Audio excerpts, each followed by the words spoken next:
Sir, ಇವತ್ತು ಈ ಒಂದು ತೀರ್ಪನ್ನು ಯಾವ ರೀತಿ ಸ್ವಾಗತ ಮಾಡ್ತೀರಾ? ಇದು ಈಗ ತೀರ್ಪು ಕೊಟ್ಟಿದ್ದಾರೆ. ಈಗಾಗಲೇ ಮುಖ್ಯಮಂತ್ರಿಗಳು ಹೇಳಿದ್ದಾರೆ.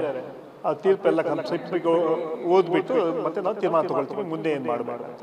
ಸಿಎಂ ಸಿದ್ದರಾಮಯ್ಯ ಅವರು ರಾಜೀನಾಮೆ ಕೊಡೋಕೆ ಒತ್ತಾಯ ಮಾಡ್ತಿದ್ದಾರೆ. ಅದು ಈಗಾಗಲೇ ಕುಮಾರಸ್ವಾಮಿ ಮಂತ್ರಿ ಇದ್ದಾರೆ, ಕೇಂದ್ರ ಮಂತ್ರಿ ನರೇಂದ್ರ ಮೋದಿ ಜೊತೆ. ಅವ್ರನ್ನ ರಾಜೀನಾಮೆ ಕೊಟ್ಟರು, ಬೇಲಲ್ಲಿ ಆಚೆ ಇದ್ದಾರೆ ಅವರು. ಅದರಿಂದ ಕೇಳ್ತಾರೆ, ಲೀಗಲಿ ಅದ್ರ ಬಗ್ಗೆ ಉತ್ತರ ಕೊಡ್ತೀವಿ. ನಾವು ಏನು ಹೇಳಬೇಕು ಹೇಳ್ತೀವಿ. ನೈತಿಕತೆ ಪ್ರಶ್ನೆ ಮಾಡಿ ಬಿಜೆಪಿ ರಾಜೀನಾಮೆಯನ್ನು ಸಿದ್ದರಾಮಯ್ಯ ಅವರನ್ನ ಕೇಳ್ತಾ ಇದೆ. ಯಾವ ರಾಜೀನಾಮೆ ಕೊಡೋದು? ಸಿಎಂ ಸಿದ್ದರಾಮಯ್ಯ ಅವರದ್ದು ಈಗ ತೀರ್ಪು ಬಂದಿರುವಂಥದ್ದು ಹೈಕೋರ್ಟ್ನ ತೀರ್ಪಿನ ವಿಚಾರಕ್ಕೆ ಸಂಬಂಧಪಟ್ಟಂತೆ ಮಾತನಾಡೋ ಜೊತೆ ಮುಖ್ಯ ಸಚೇತಕರಂತ ಸಲೀಂ ಅಹಮದ್ ಸರ್ ಇದ್ದಾರೆ. ಸರ್, ಇವತ್ತು ಈ ಒಂದು ತೀರ್ಪನ್ನು ಯಾವ ರೀತಿ ಸ್ವಾಗತ ಮಾಡ್ತೀರಾ?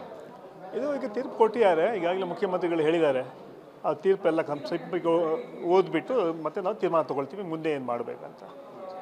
ಸಿಎಂ ಸಿದ್ದರಾಮಯ್ಯ ಅವರದ್ದು ಪ್ರಾಸಿಕ್ಯೂಷನ್ ಒಂದು ಅನುಮತಿ ವಿಚಾರಕ್ಕೆ ಇದೆಲ್ಲ ಪ್ರಾಸಿಕ್ಯೂಷನ್ಗಲ್ಲ, ಬರೀ ನೋಟಿಸ್ಗೆ ಇದು ಮಾಡಿರೋದು.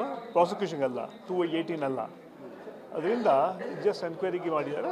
ಮುಂದಿನ ರಾಜಕೀಯವಾಗಿ ಮತ್ತು ಕಾನೂನು ಏನು ಹೋರಾಟ ಮಾಡೋಕ್ಕೆ ನಾವು ಮಾಡ್ತೀವಿ. ಸರ್, ಮುಂದಿನ ಈಗ JDS ಮತ್ತು BJP ಪ್ರತಿಭಟನೆ ಮಾಡ್ತಿದ್ದಾವೆ. ಸಿಎಂ ಸಿದ್ದರಾಮಯ್ಯ ಅವರು ರಾಜೀನಾಮೆ ಕೊಡೋಕೆ ಒತ್ತಾಯ ಮಾಡ್ತಿದ್ದರು. ಅದು ಈಗಾಗಲೇ ಕುಮಾರಸ್ವಾಮಿ ಮಂತ್ರಿ ಇದ್ದಾರೆ, ಕೇಂದ್ರ ಮಂತ್ರಿ ನರೇಂದ್ರ ಮೋದಿ ಜೊತೆ. ಅವ್ರನ್ನ ರಾಜೀನಾಮೆ ಕೊಟ್ಟರು, ಬೇಲಲ್ಲಿ ಆಚೆ ಇದ್ದಾರೆ ಅವರು. ಅದರಿಂದ ಕೇಳ್ತಾರೆ, ಲೀಗಲಿ ಅದ್ರ ಬಗ್ಗೆ ಉತ್ತರ ಕೊಡ್ತೀವಿ. ನಾವು ಏನು ಹೇಳಬೇಕು ಹೇಳ್ತೀವಿ. ಪಾದಯಾತ್ರೆಯನ್ನು ಮಾಡಿದ್ರು, ಅದು ಗೆಲುವಾಗಿದೆ ಅನ್ನುವಂಥ ನಿಟ್ಟಿನಲ್ಲಿ BJP ಇವತ್ತು ಏನು ಗೆಲುವಾಗಿಲ್ಲ. ಅವರು 218 ಕೇಳಿದ್ರು, 218ನಲ್ಲೇ ಪ್ರಾಸಿಕ್ಯೂಷನ್ ಕೊಡಿ. ಪ್ರಾಸಿಕ್ಯೂಷನ್ ಏನು ಕೊಟ್ಟಿಲ್ಲ, ಬರೀ ಒಂದು ನೋಟಿಸ್ಗೋಸ್ಕರ ಅದನ್ನು ಕೇಳಿದ್ದಾರೆ. ಕಾಂಗ್ರೆಸ್ ಮುಂದೆ ಯಾವ ರೀತಿ ಹೋರಾಟವನ್ನು ಮಾಡುತ್ತೆ? ಸಿಎಂ ಸಿದ್ದರಾಮಯ್ಯ ಪರ ಹೆಂಗೆ ನಿಲ್ತಿದೆ?